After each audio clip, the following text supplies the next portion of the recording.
We're very fortunate to begin tonight's show with one of Israel's most influential political leaders. He is an accomplished lawyer, an accomplished author, best-selling author, in fact, and a member of Israel's parliament. And today he is the chairman of the Knesset's Constitution, Law, and Justice Committee, Chairman Simcha Rotman. Mr. Chairman, great to have you on the show, sir.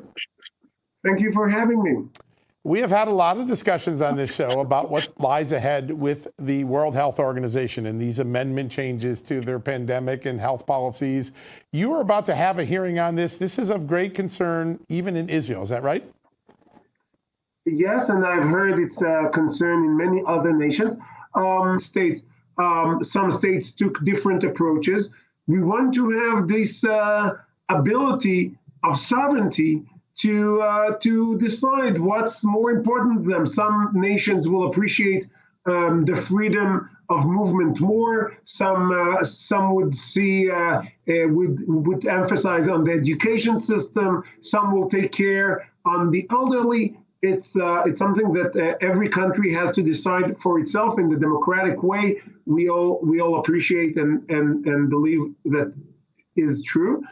And the claims, and again, the hearing is not, I don't have a fixed opinion on the matter. I come to the hearing with an open heart because I want to hear, is this new regulations of the World Health Organization is going to improve data sharing and working together, joining forces to eliminate pandemics, or it's supposed to be some kind of centralized organized mechanism that will try to impose its views on different nations, even when sovereignty should be the main player.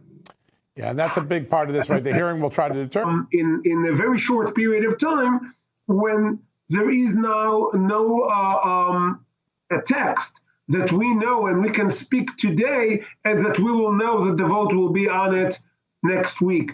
And then that's a problem of also democracy, also transparency, also the ability for every country to decide for itself if they want it or not, every country with its own mechanism. The US is a federal government, Israel is more of a unitary system, but we want that the decision makers, prime minister, Knesset members, Minister of Health, Minister of Foreign Affairs, will have the time to consult, to think also within ourselves, also within our allies. And I know that the US and Israel some are coordinated in many, many international forums.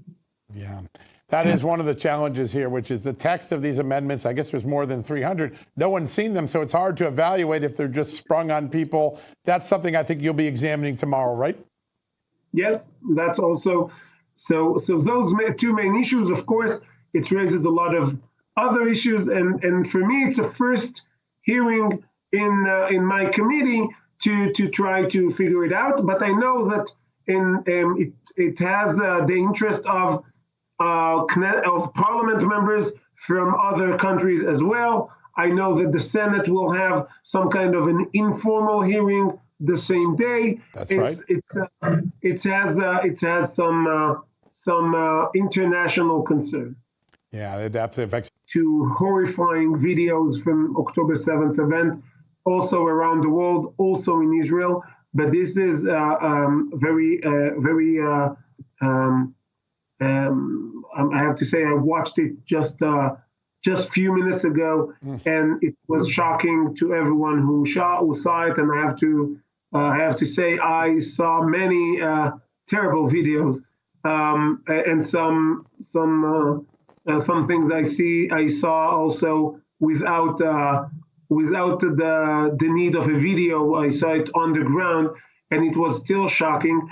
And that to remind us, or anyone who needed a reminder, and this reminder, I know that in Israel, no one needs this reminder. Many of the friends of Israel in the United States and around the world do not need this reminder.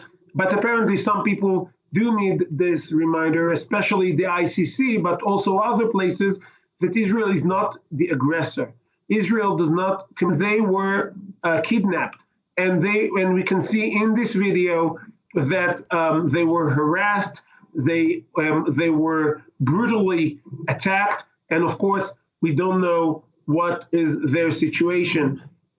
This is against any norm of international law. This is against any norm of human dignity. This is against any norm of that known to mankind. And still, we have some people who dare to compare our leaders, the State of Israel leaders, to the leaders of the terrorist organization Hamas that brutally killed and raped and took hostages and again committed committed genocide and still committed to make genocide. And people are still saying that if they will have the chance, they will commit October 7th like attack over and over and over again. And to some people with very I can't use the harsh words that I need to use, moral scale. Yeah. Sir, I want to talk just quickly, your reaction to the ICC arrest warrant issued for Prime Minister Netanyahu. I know a lot of people in Israel gravely concerned by what the ICC is doing. Tell us what your impression of it is. So, of course, the ICC, Israel and also the US are not part of the ICC because we know exactly what we're dealing with. This is not a court, despite the name. It's called the International Criminal Court, I believe. Areas heavily populated and still keeps the lowest ratio between combatants and civilians known to the world. There is no other country in the world that ever was keeping so low numbers of collateral damage of civilians casualties.